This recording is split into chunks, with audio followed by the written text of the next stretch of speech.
So my name is Tarub Bahri. I'm a Fisheries Resources Officer, and I'm speaking here on behalf of my colleagues who are aquaculture officers, Graham Mayer and Jose Aguilar, but because of our reduced delegation size, they could not be here, so I'm covering for them. So when we received this invitation, we were under the impression that there are very few events talking about aquaculture within the UNFCCC COP. So we thought, we absolutely need to be there because it is such peculiar that we wouldn't want to miss the opportunity. And opportunity to present the findings of this report that we released last year.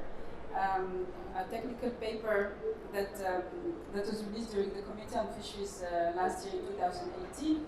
That is a quite unique compilation of current knowledge on marine fisheries, inland fisheries, and aquaculture, the impacts of climate change, but also gives a set of adaptation and mitigation solutions that can be applied. And all this in the context of food security and poverty reduction, which is in line with the mandate of the FAO. And we released this technical report a bit ahead of time of the special report on oceans, because we thought that there was a gap for the countries. And that we thought that this report could provide elements for them to be included in their NDCs. So nearly half of the NDCs that were submitted so far indicate fisheries and aquaculture as priority in terms of adaptation and mitigation. But often what we find out is that countries are missing some elements. They don't know how to include those topics in their NDCs. So we thought that this report would give some useful information in that regard. So according to the latest FAO statistics, probably many of you are familiar with these, the aquaculture production is currently producing nearly half of the fish. So if you see, like in blue, the capture fisheries are stagnating. They have been stagnating over the last decades, and aquaculture has been increasing very, very fast. It is slowing down, but it is still a major producer of fish. In terms of producers, the developing countries are the main producers at global scale. So Asia clearly leading the production. But also important countries in Africa, like in Egypt, for example, and in Latin America. But I don't think this is new information to you. But I think it's interesting to see the global picture. And so the fish is produced, but traded. It travels a lot, and fish is the most traded fish commodity, food commodity ever, more than rice, tobacco, tea. Cocoa or sugar. I find this figure quite impressive because the difference compared to all the other commodities is really outstanding. And so in terms of exports, these also represent huge markets. For example, for the developing countries here in orange, you see that the exports represent over $80 billion yearly, according to the latest figures. And for the imports, it's also like an important market as well. And this is not going to change in the future, according to the FAO OECD outlook. So aquaculture is expected to continue increasing by 2028 at a lower rate compared to what we have seen so far. But it is still expected to continue to increase. Then climate change comes in the picture, probably to disrupt the plans. So in most cases with negative impacts, but in some instances with positive ones. So this synthesis is relevant both for fisheries and aquaculture, and gives a bit of an overall picture of the drivers that we are expecting to affect the food production sector, the ocean currents, the sea level rise, the changes in rainfall, in river flows, in lake levels, in the thermal structure of the water column, the storm severity and frequency, and the acidification of the waters. So this has impacts or effects on the production, on the livelihoods, communities, and also wider society and economy at large, and with the direct impacts on the fish production in terms of species, on terms of safety of the products, the loss and damage, and also impacts on the markets as it affects the demand and the supply. When it comes to aquaculture, so there are direct impacts and indirect impacts on aquaculture. So some of them with positive impacts and others with negative, mostly negative ones. So here in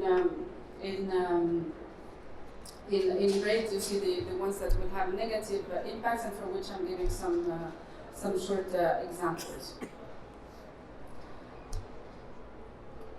So basically, in terms of warming, will affect the growth rate and the production efficiency of the fish. So these are only like selected examples, and it will also increase the sensitivity to other drivers like pathogens.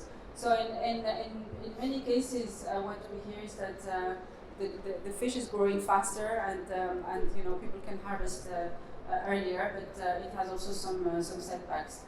So extreme events, I think they're quite straightforward impacts with the loss of infrastructure and livelihoods, and this affects also the supply of inputs to markets with the disruptions that are currently happening or expected to happen.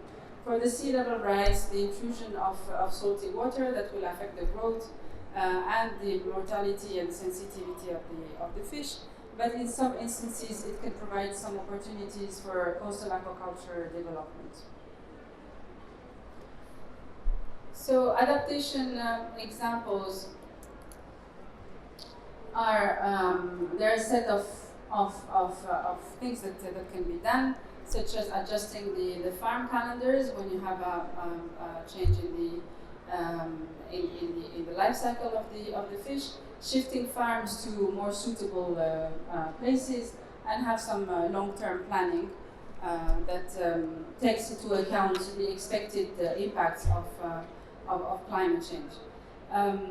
Also, invest on more robust infrastructure to be able to cope with the extreme events, and relocate farms in less exposed sites or indoors when it is possible. And also shift to more tolerant species, whether it is for temperature or for salinity,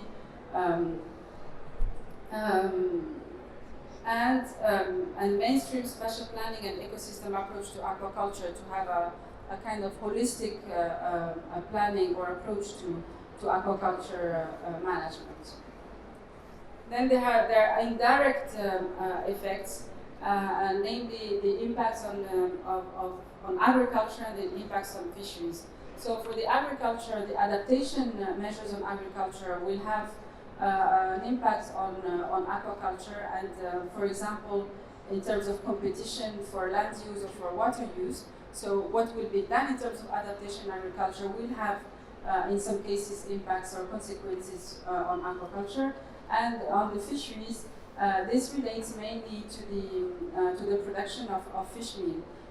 If you have a decrease in the fisheries production that supply the fish meal industry, this will have obvious consequences on the production costs.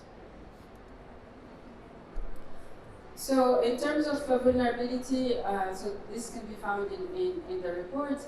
There is a global analysis of aquaculture vulnerability that has been done in freshwater, in brackish water, and in marine waters. So freshwater, so you can see that, not surprisingly, the big producers are the ones that resulted more vulnerable. to climate change. For the brackish water, the same. You have the big producers that show the highest vulnerability, and for the marine aquaculture as well. So meaning that the ones that are producing the most currently are the ones that are expected to be more vulnerable in the future. So in the technical paper, there is an adaptation toolbox that gives a compilation of adaptation measures, both for fisheries and aquaculture, and that are grouped into three categories: for institutions, for livelihoods, and for risk reduction and resilience. So I'm just flagging this in case you want to check it in the report. So in terms of mitigation, the aquaculture emissions are higher than the ones on for fisheries.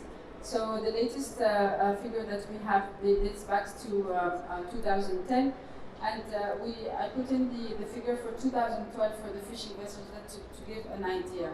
So in terms of contribution to greenhouse gas emissions, aquaculture is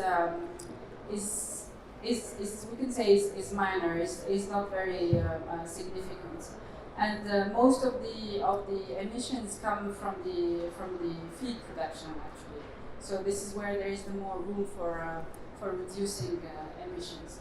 And then the other interesting thing is that the more intensive the production, and the less impactful it is in terms of greenhouse emission. So the small scale and local production has a relatively higher greenhouse gas emission.